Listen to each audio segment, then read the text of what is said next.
All right, let's get started. So, I want to begin by just welcoming you all here today for this talk. I am deeply, deeply appreciative of your time and your energy being here with me. You know, you could have been somewhere else, but you decided to be here to learn with me. So that's something to be very, very grateful for. And I appreciate that. And I want to honor that as well because, as part of learning, one of the things that I always talk about is, 50% of the process is actually showing up. So, you being here today is a great representation that you want to learn and grow yourself. So thank you for that. To begin, I want to share a little story, and this is something so that you get to know me as a person, right? Let's connect here in human to human level. So on the screen, you'll see here, this is a photo of my old soccer team back in high school. And the individual at the bottom right there, that is me. And I show this picture because of a few reasons. So when I was younger, I actually had huge dreams of becoming a professional soccer player. And, I grew up in a family of soccer players. My dad played soccer and his brothers all played soccer. So it was a part of our culture. It was a part of me growing up. Ever since I was 6 years old, I started. And, I got really, really good, actually. I was able to make it to my high school varsity team as a freshman. I was one of the only individuals, 15-year-old, to make it to that age. And I was able to make it to that level with all of the practice that I put together, with the countless hours that, went into that. And there was a certain point though, when I got to that level where I started to doubt myself, right? And I'm going to talk a lot about failure and doubt and also success because I think it's really important. But, you know, I got to a point where I started to have this imposter syndrome and ultimately let that dream escape me. And it wasn't until I got to college where I really told myself I wanted to reset or reinvent myself to be this person that I always want to be. And, the topic for today is about failure. And it's about how to outsmart failure so that way you can succeed. And specifically, how do you outsmart it with, your purpose and with some data.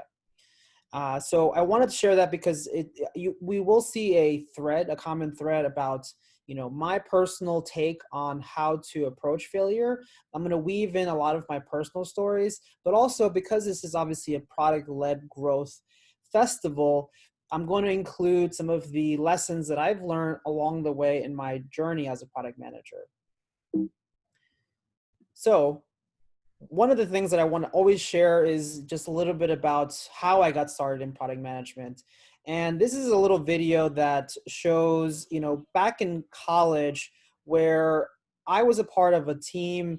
We were in this senior design project team that we had to come up with a solution to a problem. And essentially this was our capstone project for the year, right?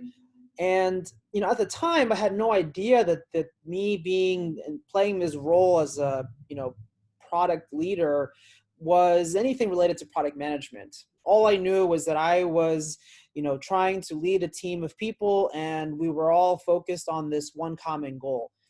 And one thing led to another, and eventually we were able to actually win the best electrical engineering and computer engineering award for our school for our year with this product. And we built it. It was called Seat Finder. And so this video just shows a little video that was done by our school highlighting the actual product. And this was my first real introduction into product management, and I absolutely just enjoyed that ability to connect with people and with a team and ideate and all these things, right? And, but again, had no idea that this was essentially product management. So we moved on. I went and I started Johnson & Johnson. That's pretty much where I got my start, right? I studied computer engineering. I went straight into IT. And within IT, there was this leadership development program that I was able to be a part of. And it was great because I got to rotate and be in different parts of the company. The only problem was that in IT, I realized I wasn't truly happy, right? I joined this great company. It aligned with my values, and values is so important to me. And I'm going to share some of that later. But it aligned with my values of, wellness and healthy, living healthy. That, J&J, I knew it was a great company, but being in IT and what I was doing was not something that I truly enjoyed. However, there was this one small team called the creative lab, who was essentially building apps and websites for all of our consumer brands. And I so wanted to work there and tried and interviewed and all these things, but never actually got a chance to do it. Never had a chance to work there. But what I ended up doing, though, was building relationships with those people who were there, and was able to build lots of various apps and products along the way, kind of on the side. So I really built up those muscles really in product management. I made the conscious decision to leave J&J because of this innate desire that I had, which was to go and work in product management. After talking with so many people, I realized that, being in this creative agency or digital agency was really where I wanted to go. And so, I tried reaching out to so many people, and no one gave me a shot because of the fact that I had this IT background, this IT, stigma, if you will. So I really had to work on my story. I really had to bring all of these projects together to showcase that I truly had the ability. And lo and behold, I was able to do that. I joined Lightmaker, which was a digital agency in Florida. And, at the time, I started as basically just, a product manager, product analyst, kind of the lowest level, right? But really, really quickly moved up the ranks in just a 1 year span because of the fact that we were dealing with so many products, right? It was about, I think I counted about over 10 products that I was responsible in launching. So that was a great experience in learning, how to work fast, how to work with the team. I picked up a lot of other skills in analytics, and it was just truly an incredible experience. That then led me to being at Disney. And there's a great story that I'll leave towards the end. But really, with Disney, this is really where I was able to really take advantage of my skill set and my passion, right? And I'll talk a little bit about passion and purpose as well. But, at Disney, it was just great. I had the opportunity to even lead a team of product managers and even work on great new exciting technology with Google related to the Google Assistant. And then now, that obviously led me to being with InStride. And so InStride is a startup where it's an ed tech startup. It's privately funded. And the sole purpose, the goal of InStride is to transform enterprises through education, right? So I've been now with InStride for about a year. And it's truly exciting because one of the things I love about InStride is the fact that it's aligned with one of my other values, which is education, right? And when you can bring these two things, your passion of what you love to do with the space or the love that you have for an area, you truly can create incredible things, right? But there's this one word that we all come across, and that's failure. And, just looking at this word, I think some of you guys may even have a sense of fear or have a negative connotation to the word failure. I know when I was growing up, failure was something that we couldn't do. We couldn't have in the house, right? I mean, my parents, they moved, they immigrated from South America, and failure was just not an option. And, the problem though with having that type of mindset that failure is not an option, you associate this emotion, this negative emotion, And I think that's one of the main reasons why so many products and sometimes people and dreams really fail. I did this quick, assessment, or I was just curious to see, right, what are the top reasons for why products actually fail?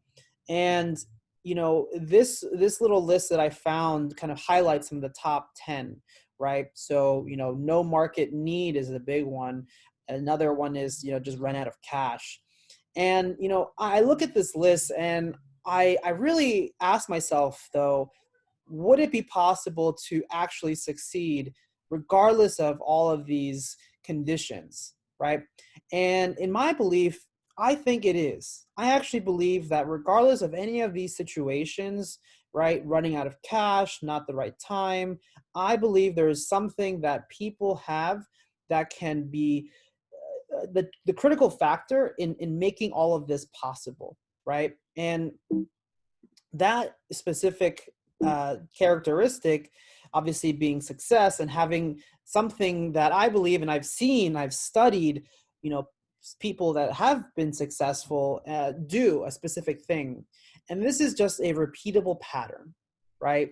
A lot of successful people have a series of steps that they always do, and they're always learning.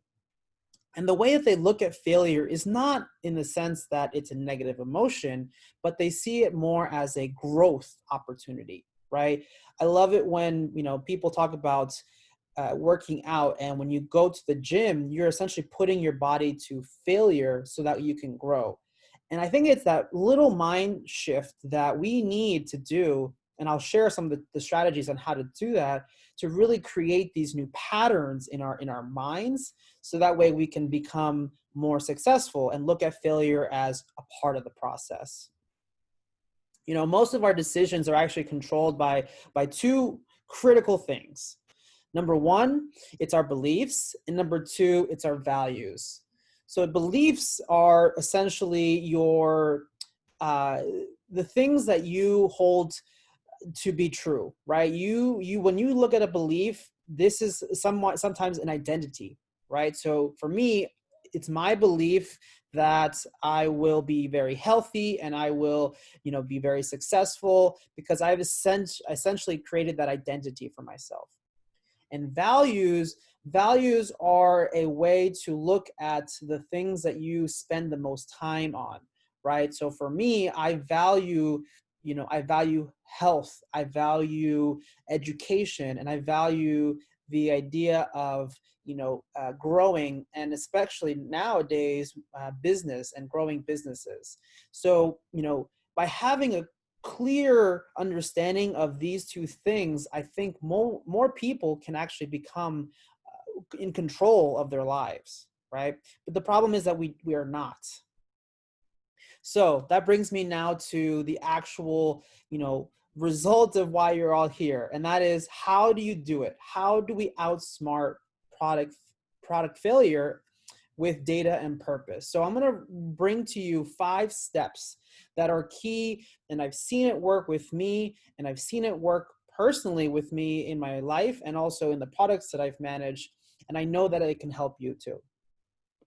So number 1 is knowing your desired outcomes, right? So I believe that having a clear direction or a clear idea of where you want to go is the best way to get you to that end goal, right? You need to know what is that outcome. A lot of times people start to drift without any idea of that outcome. And, they look at the short-term steps as opposed to where they want to be. And so this is one document that I created, and it's actually a template that I can send over to you all at the end of this.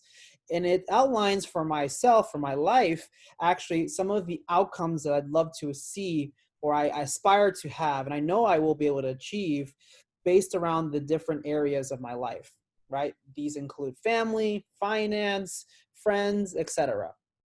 And I read this actually every morning as part of my morning routine because it's a way to help prime myself to believe it more and more, right? A lot of times when we try to do this exercise, or I talk to a lot of my mentees, they try to do this exercise and they immediately have this limiting belief that that I can't, I don't, this is way too far-fetched, right? But when you're doing this exercise, really try to, give yourself a clean slate and imagine that this is, the true reality that you want, right? The dream that you have, and how can we make that into reality? So, blue sky this exercise. When it comes to product, it's not too different, right? Obviously, we see a lot of companies, do this where we there's a vision statement or people have a mission statement. That is an essential, part of building a great company and a great product. And when we look at, what you see here, this is actually something that I created when I was at Disney, which shows every single area of the company and how, the area that I was in aligned to that specific mission or vision, right? So you can see at the very top, there is the Walt Disney Company and their, identified mission statement. Within that, there is the Disney Parks and Resorts or Disney Parks Experiences and Products mission statement. And I think when you're in a company, right, it's very, very important to make sure you know all of these things, because that way you are aligned with the objectives and with the overall strategy and making decisions that make sense according to that actual direction.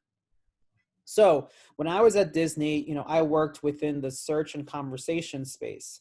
And, basically what that means is that, on our experiences, we have, our websites and our apps. And search is such a critical part of that, right? I mean, if you're going to the parks, you're basically going and you're trying to enjoy a happy time with your family. But you need to find things, right? And so, the way we were broken up at Disney was by feature set.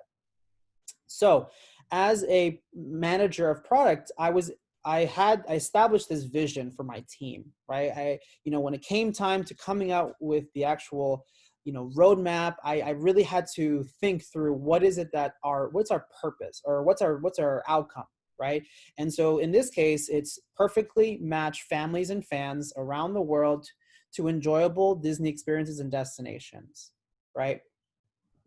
And I ultimately broke that down even further into every single one of the products that I had in my portfolio.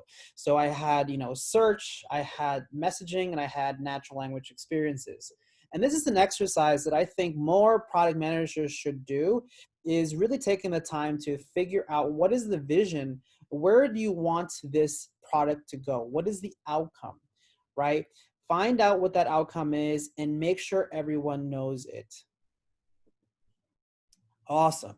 So that's your knowing your desired outcomes. Number 2 is to know your deeper purpose. Purpose is a word that I think many of us, we hear, but we don't really have a way of connecting with it, right?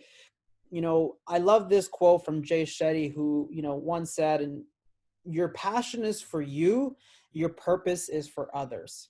And I think it really encapsulates really what I'm trying to, share here. And that is that your purpose is something that is your reason, if you will, your reason to live. It's your calling. It's why you're here on this earth.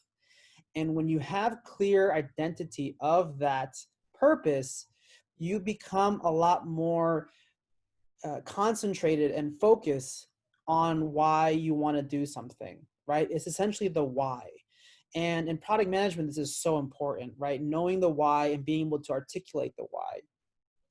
For me, the way that I established and I found my purpose was actually taking a step back and looking at my past and really embracing my past. So another exercise, another template I highly recommend you all do is to do a story inventory. And this is basically a way for you to catalog or, archive all of the various moments in your life that left some sort of mark, right? And, I'm showing here by basically school year. And I can show a quick example of that here, if you allow me to for a sec.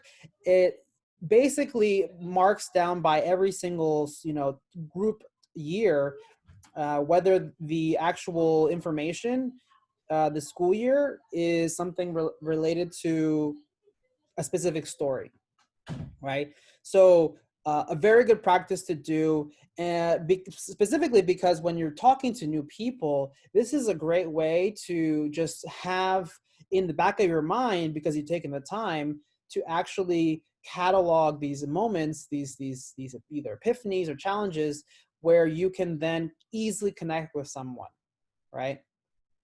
So doing this is a great exercise to start to think about, what has been in your past, something that you truly love, or what has been something that, you felt extremely fulfilled about.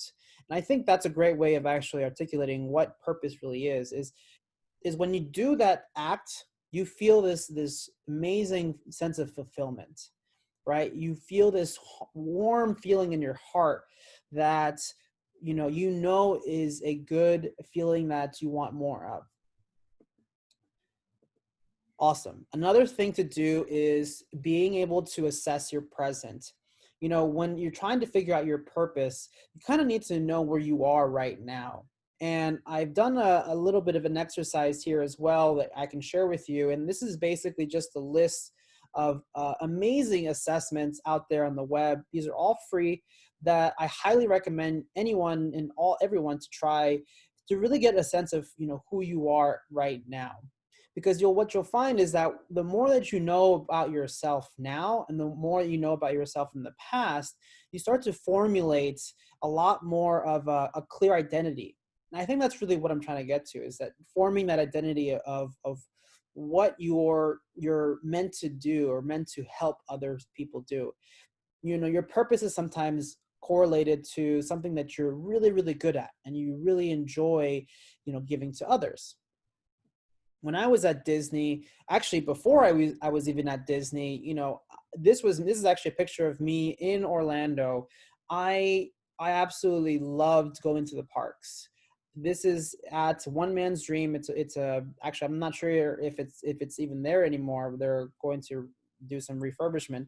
But before I got to Disney, there was always a sense of deep appreciation and love for the brand, but also for what Walt Disney himself created.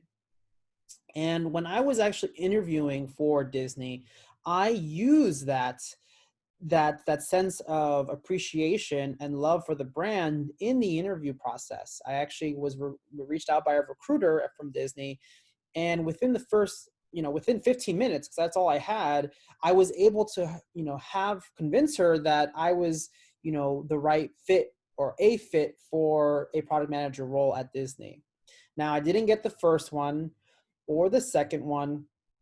I was actually, rejected on two different accounts with Disney, but because of my story and because of the sense of purpose that I wanted to give to Disney, the feeling of giving back for what they have given me as as a guest, that was able to turn the recruiter into more of a champion.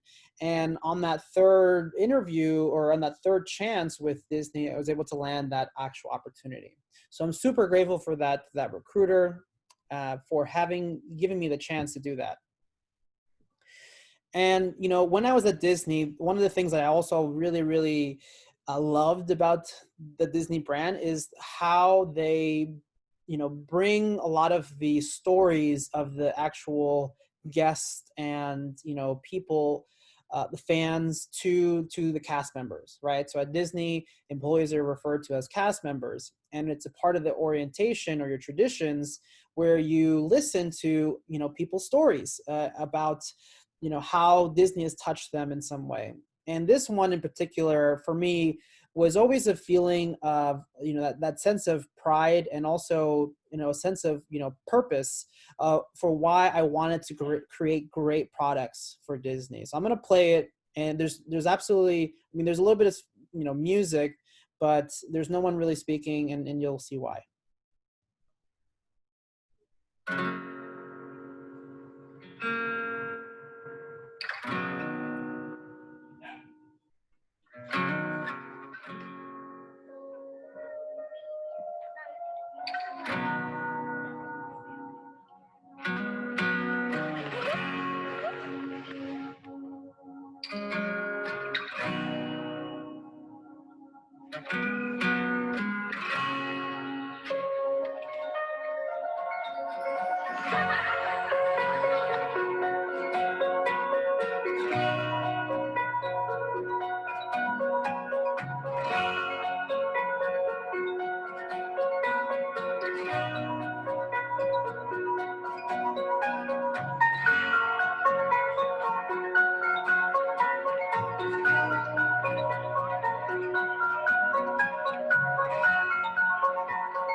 So every time I watch that, it always brings chills to my body, and a warm feeling in my heart. And really, it's because of what it represents. And you know, if there's anything I want to really leave with purpose, and that's really what that is when you find your purpose, it's you feel it.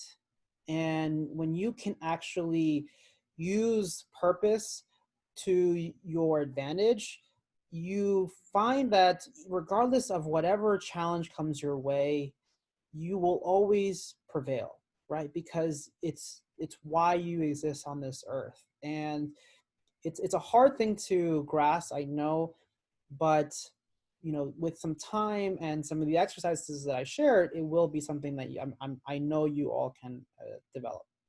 So that is knowing your deeper purpose. Awesome. Next, all right, let's go into step 3, which is taking massive actions. So I love this quote by Jim Quick, which in my opinion is something that is truly, truly, true for me and for many people that I know. And that is that the life of your dreams lies in your daily routines, right? I mean, we hear this a lot, that, it's all about your habits, and having good habits. And, I have been a person that over the years have developed good habits, right? And have seen this actually work out in my favor, right? So one of those good habits is just having the practice of a reading list, right? And always trying to learn. And, when it came to last year, 2019, I had this, ambition, because I had this new life goals document. I had these big, big aspirations.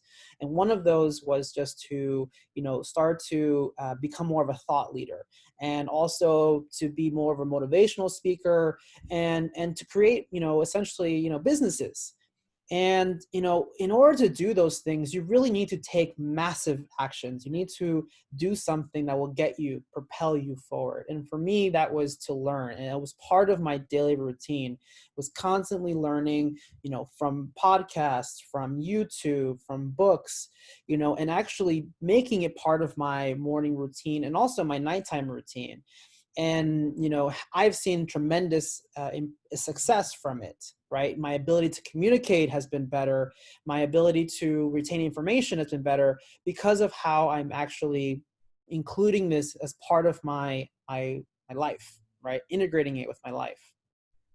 Now, when it comes to product management, right, taking massive actions with products really, in my opinion, starts from the strategy side of things, right? And when it comes to, building great products, the one aspect that many people sometimes forget is taking a look at what are all of the pain points of the user.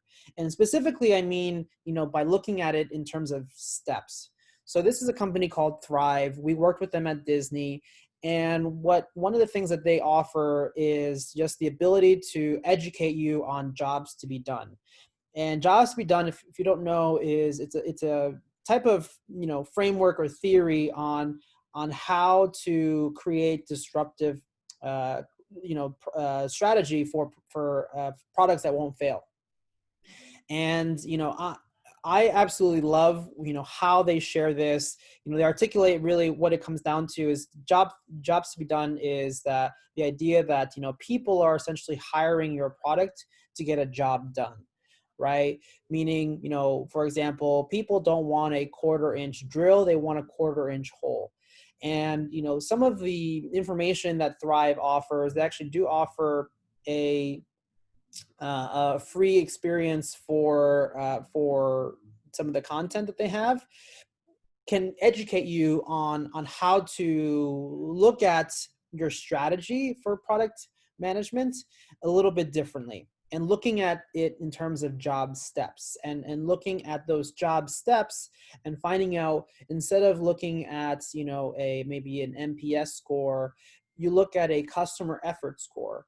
And your customer effort score is essentially a measure of how, how difficult it is to achieve that one step in the big, long process, right? And those are the areas that you have to tackle in terms of, finding an actual solution for. Sometimes people just end up building products or solutions without really knowing the true problem. And that's, again, why one of the top reasons that, we've seen in product failure is no need, right? No product market fit.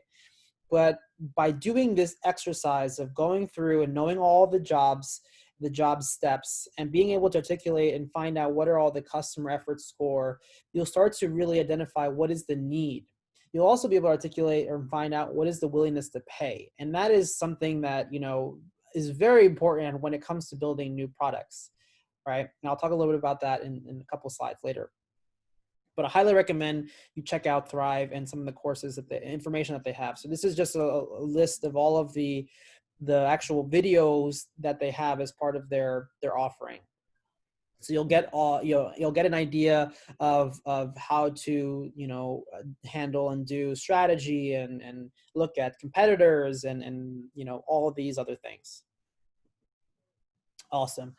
So that's taking massive actions. Step number 4 is to become acutely aware. Awareness is one of those things that, we either have it or we don't, right? It's your focus.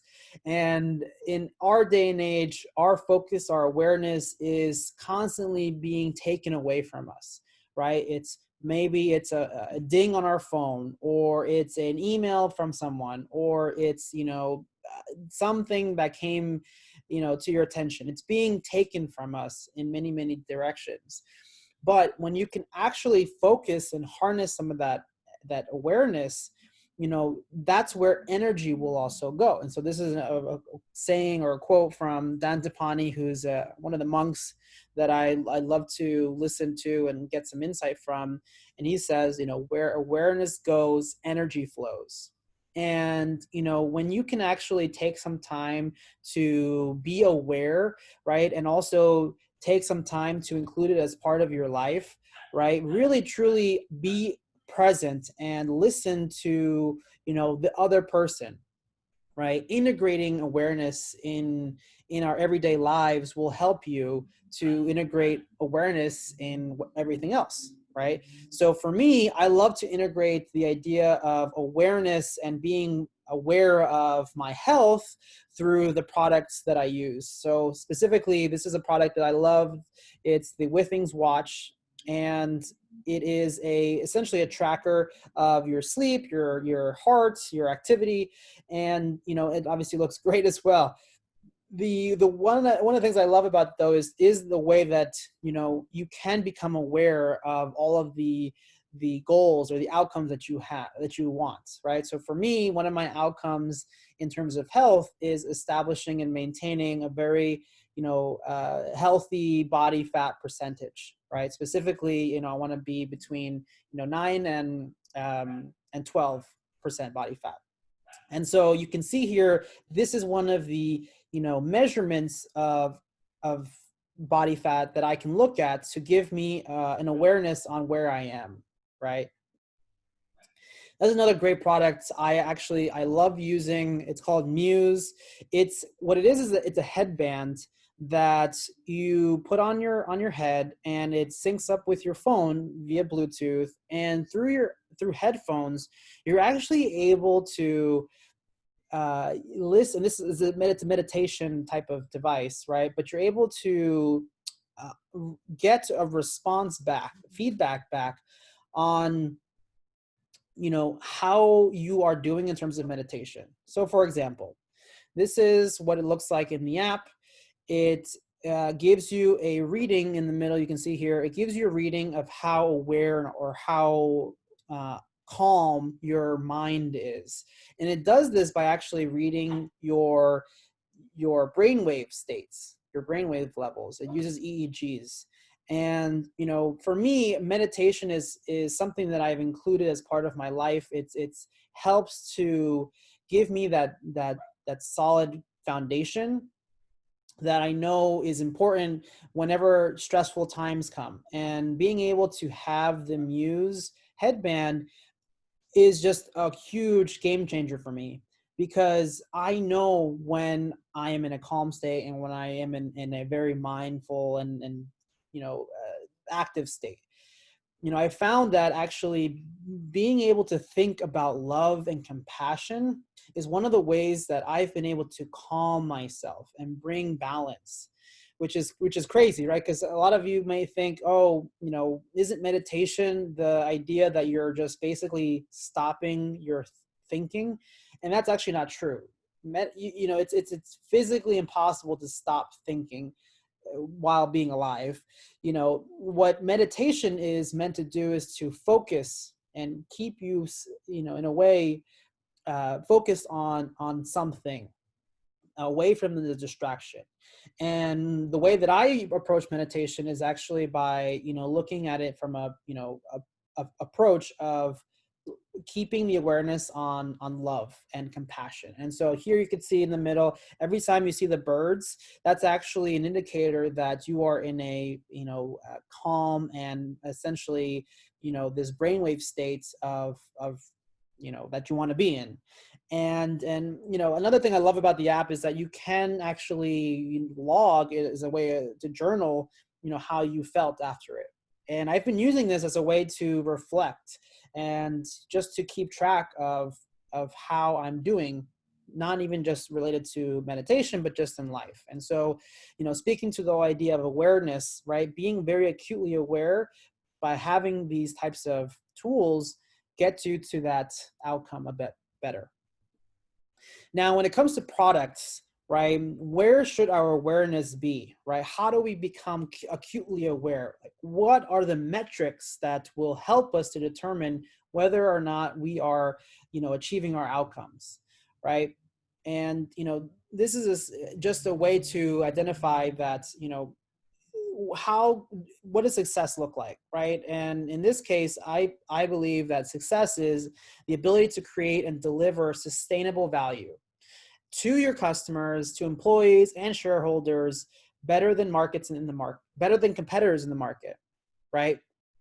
And that key word there is sustainable value, because you can have value, you can create value, and it could be available for a short period of time, right? You could have this active growth period of all these people using it, and then the next month it's all gone, right? That's not very sustainable. So being able to have sustainable value is how you can see success. So if there were like, three specific, areas to look at when it comes to being acutely aware when it comes to product, it's these three. So number one, it's growth, right? And when we think about growth, it's actually more, the way you think about growth in terms of the products is more about asking this question, right? And using it as a way to check yourself. Are we getting better at attracting people who need our product, right? That is the question that should always be asked every single time you're thinking about growth. Are we attracting people who need our product? And this is obviously measured by the number of new users and the cost of finding them, right? Obviously, there's a ton of other types of KPIs, but if we were just to focus on a few, these are the ones that I would look at. Number two, engagement, right? So the question to always be asking yourself when it comes to engagement is, are we getting better at engaging with people who need our product, right? And is this, again, very simple, but sometimes overlooked. And the measurement here is the percent of retained users. How are your users staying? How long are they staying with you, right? And then number three is monetization. Products are, yes, they're a way to serve people, they're a way to help people, but in a way, they also have another purpose, and that is to, capture value. And so the question that you should always be asking yourself when it comes to monetization is, are we getting better at capturing the value we create?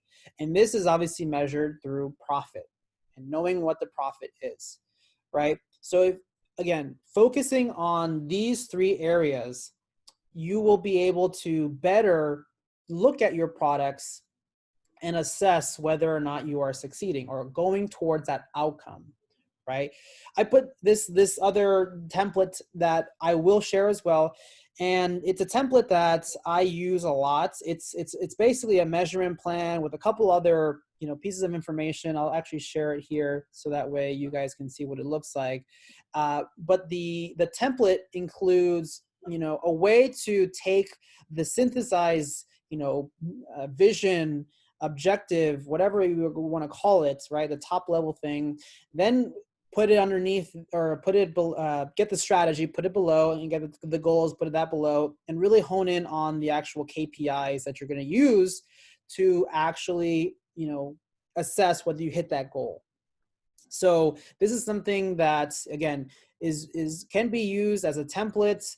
You can also look at the section here. I'm going to have, or I will have, you guys, you can see here, a lot of other primary KPIs to look at, right? And now, KPIs are, again, they're just a way to measure your overall success.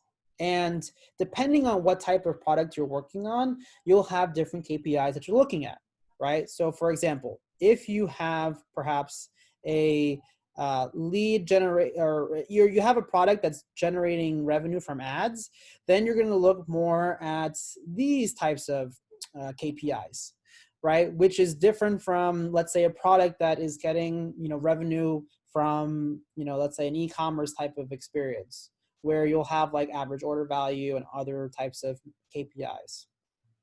And then you'll also see here, I include, for SaaS model type of products, and then the other type, which is lead generation, right? So really, really important for all of us to know what are these KPIs, especially when we're talking with our marketing teams, because they're the ones who are probably looking at these KPIs when it comes to their spend and their marketing. And, as a product manager, we should also be very aware of these, right? But again, if I had to pick three, I would pick the ones that I share, which again were growth, engagement, and monetization.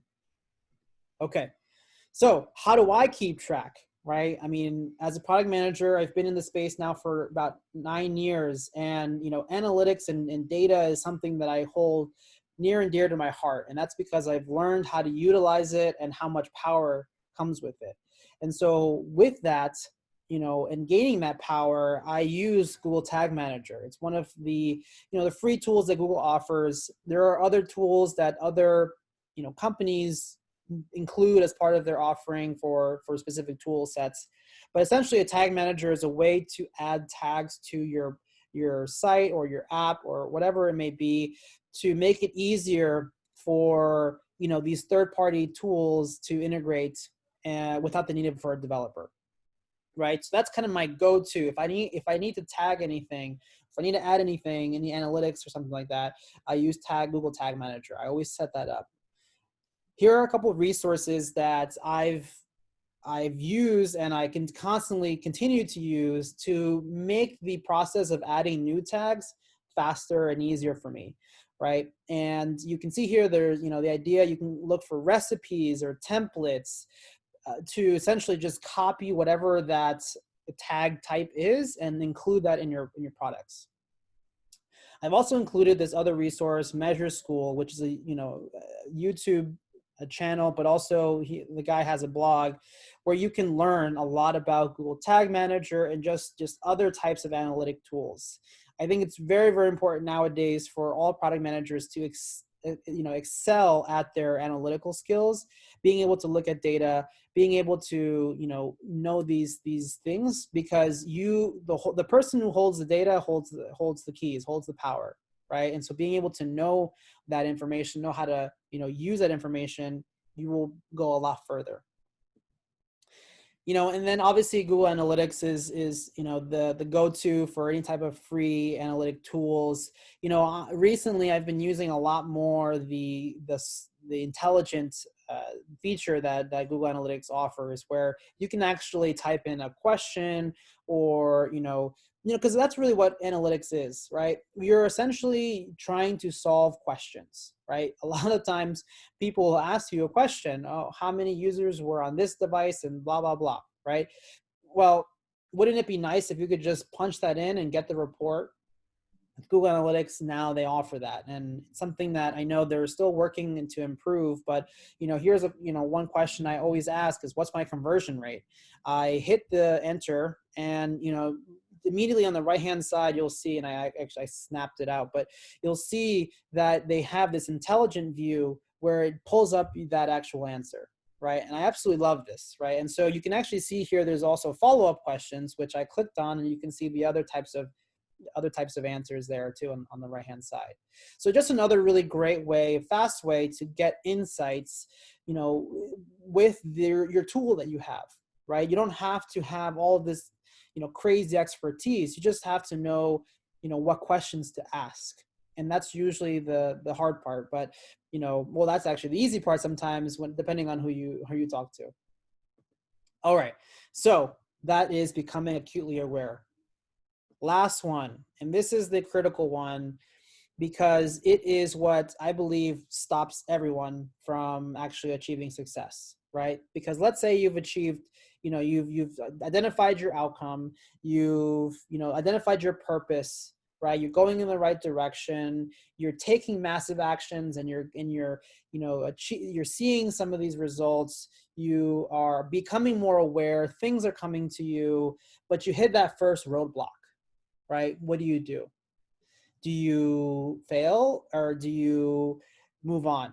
And when I look at this fifth step, this is what really separates people from the rest, right? And that is changing your approach until that outcome is reached, right? So that means that if you come across to a challenge and it's not working anymore, right? Take a moment, reflect, and say, what do I need to do differently, right?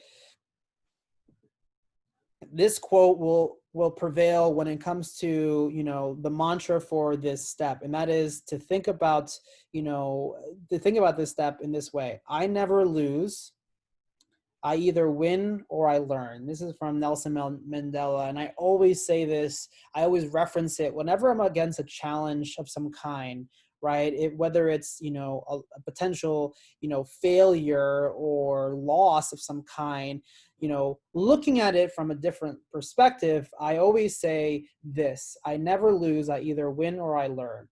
And it's about really having that perspective, that change in your mindset that really will carry you through. Now, for me, I had set some really big goals in 2019 about, being establishing myself as a serial entrepreneur, a thought leader, a career and life coach. And, at the beginning, those are the outcomes, and I had, no idea how I was going to do it. But because I knew my purpose for each of these things, and I knew the massive actions, and I took those massive actions, and being very aware, right? I was moving towards that direction. But along the way, I experienced a lot of challenge, right? Especially, in the beginning. The first section here, serial entrepreneur, and my outcome was really to try to launch a profitable side business that would earn passive income through affiliate marketing. I decided to choose that as a way to experiment, to really see, could I do this, while also maintaining a job. And, in the beginning, it was extremely difficult because I put up the site, I knew how to take care of all of that, but I wasn't getting any traffic. And I tried one way, right? Creating an article, trying a different way, and nothing would work. And the moment that I realized that I needed to include more imagery to my articles was the flip and the switch that really made things work for me. And that's really what it comes down to, is finding the things that work and finding the things that don't work, right? What doesn't work, you find a different way. What works, you keep doing it, or you find a better way, right? So with serial entrepreneurship, I'm happy to share that I was able to launch and continue to, gain some passive income from Fetch the Moment, which is a site that, again, I created as a way to, you know, get my love for my dogs and my love for travel, bring them together and help more people who also have and share that love, but also have a difficulty with it. And so that is doing extremely well right now. I'm super happy and looking to grow that, looking to expand that to include a bit more. Second thing was, you know, thought leadership. And with thought leadership, the way I wanted to look at it is that I wanted to leave an impact on people's lives, right? And I thought that the best way to do that was by speaking at events and at conferences. I had watched so many people speak and have felt the actual impact on my own life that I wanted to have that same impact on other people's lives. And, you know, in the beginning, reaching out to, you know, product school was my way in, right? I felt that giving back to the product community for what they had given me was the perfect fit. And that's what I had done and was able to land a speaking gig, if you will, right? The creation of that presentation was incredibly painful because with every version that I did, there was a new iteration, a new version of it. But that was all building that experience, that practice that I needed. So that way, when I came to present, it was flawless. And I was so happy that my friend, you know, Sam, he was able to help me. And we went through, I think, 4 or 5 different iterations. I presented to him that presentation, right? So again, speaking to, you know, change your approach until the desired outcome is achieved. The third is career and life coaching. Now, with this specific area, I was very, very focused and motivated around shaping the next generation of minds through mentorship and coaching, right? You know, as I shared, education is so important to me. I extremely value it, and because I know what it can do for people.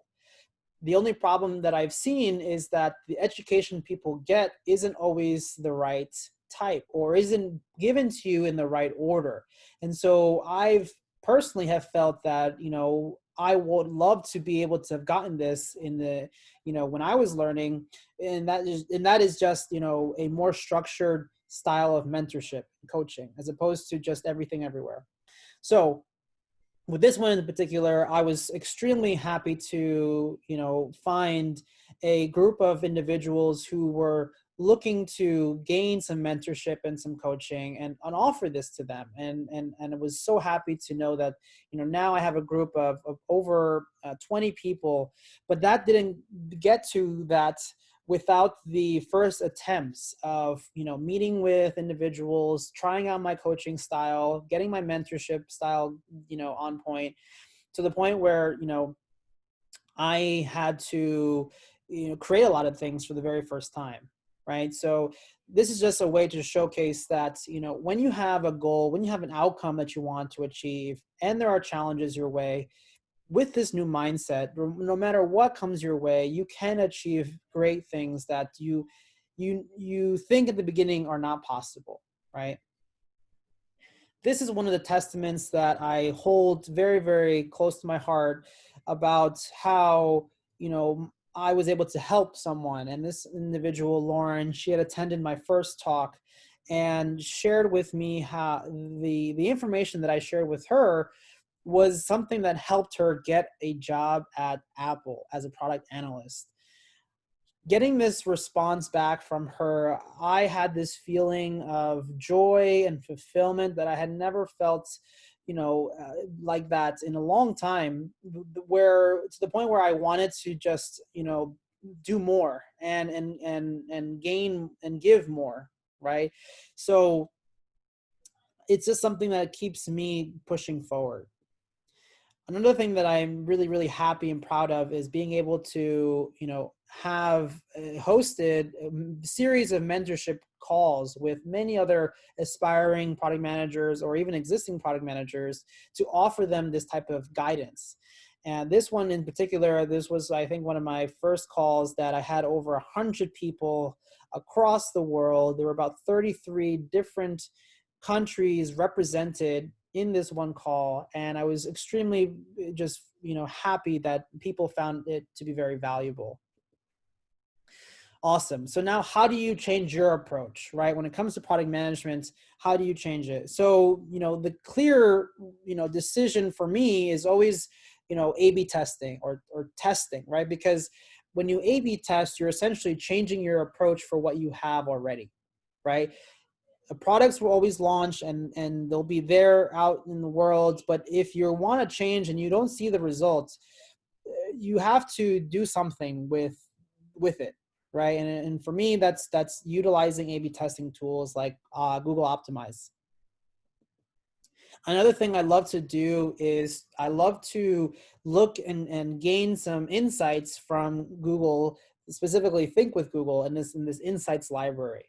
And the reason why I love to use this as part of my changing my approach is because, when you do something a specific way or a specific specific way, you sometimes, miss out on some information. And when you are faced with a challenge, you have to get more information, more data to help you figure out how to overcome it.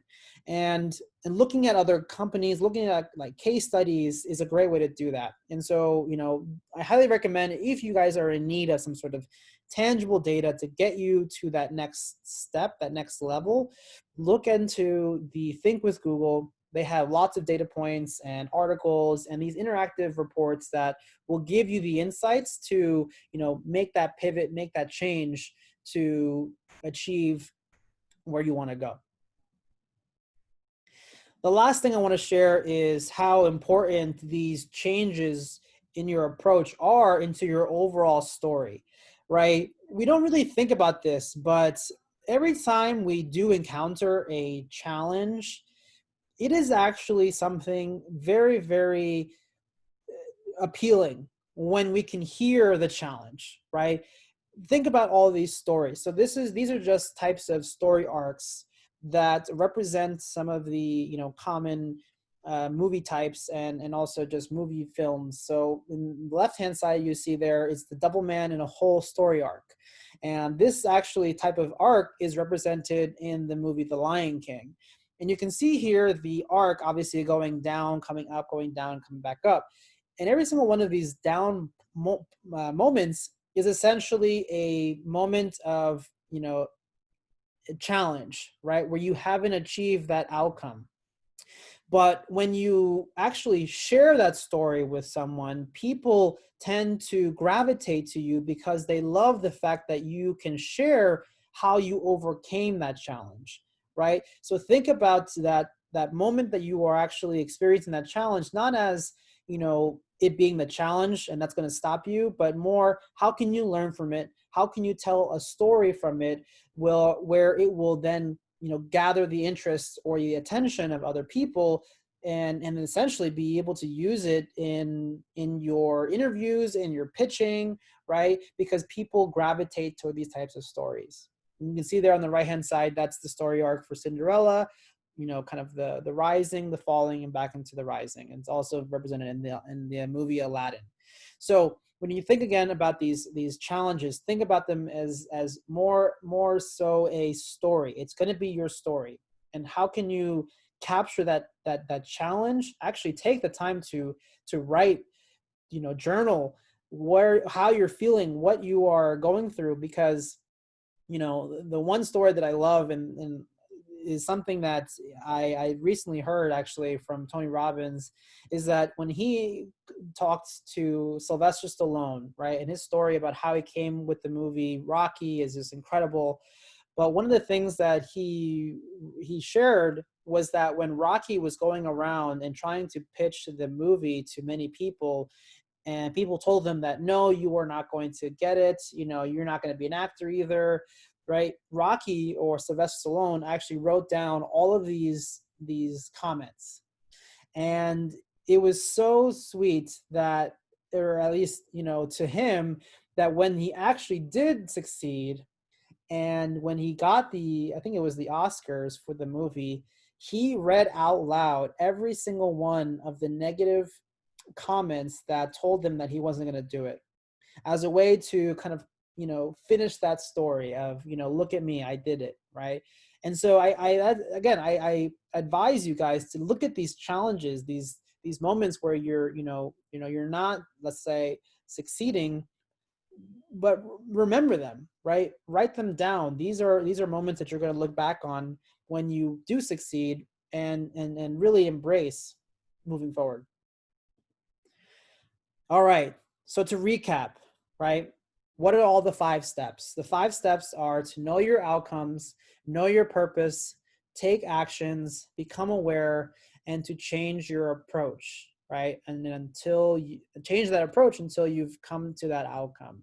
And this is just a repeated cycle, right? Anytime you come across anything like this, you are repeating this cycle. And this is the pattern that I've seen many, many successful people do. The way to remember this is just so that you guys have something as an acronym. You can remember it as OPA, right? Basically the first letter of every single one of these keywords, which is, OPAA, OPA. The last thing I want to share, and this is just my final sign off on everything here that I've shared with you, is this one story that I think encapsulates the journey that I've been on in this, and it represents this talk, right? So I had always wanted to meet Jay Shetty. He is a motivational individual, a motivational speaker. He has this saying, he wants to make wisdom go viral, and it was on my actual life outcomes goal to meet Jay Shetty. I didn't know how I was going to do it. I just wanted to meet him because of what he represented and because of how he's helped me. And, along the way, I followed a lot of these steps, right?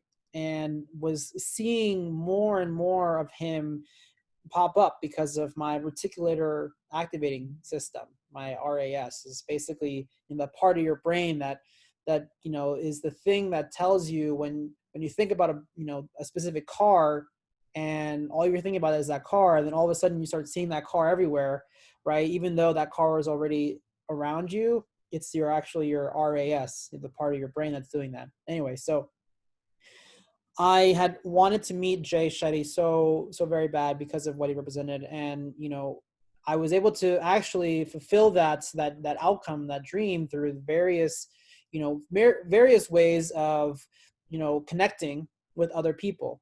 And here you can see me and him. This was actually at one of his events in LA, where I got a chance to meet with him, talk with him. He had actually shared some of his childhood moments with a small group of us. And for me, that was a blessing because it represented, all of this information I'm sharing with you, and that it's possible, right?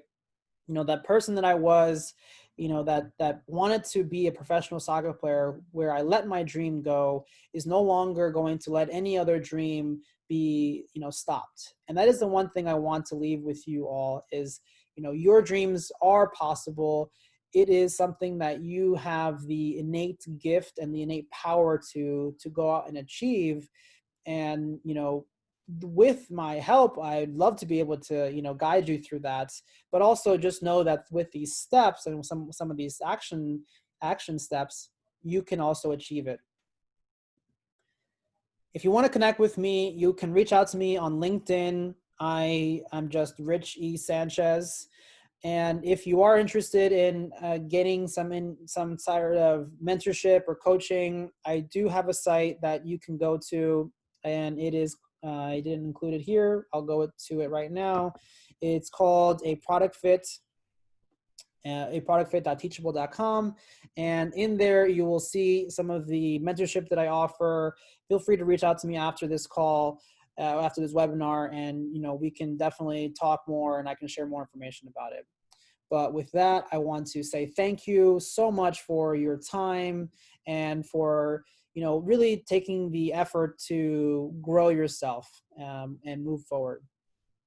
One last thing before I forget is if you'd be so kind to share some feedback. One of the things, as you know, I kind of talk about is awareness and continually improving, and that is going to be through, you know, feedbacks and of some kind. So if you go to this link, it's just a quick little form that will give you a chance to share some information with me about how I presented, what you liked, what you didn't like, so that I can continue to grow, because that's what I'm trying to do here. I'm trying to serve, I'm trying to help, and I'm just trying to make, you know, everyone who is here a little bit better, so that they can build a better version for themselves and they can build better products. So with that, I want to say thank you.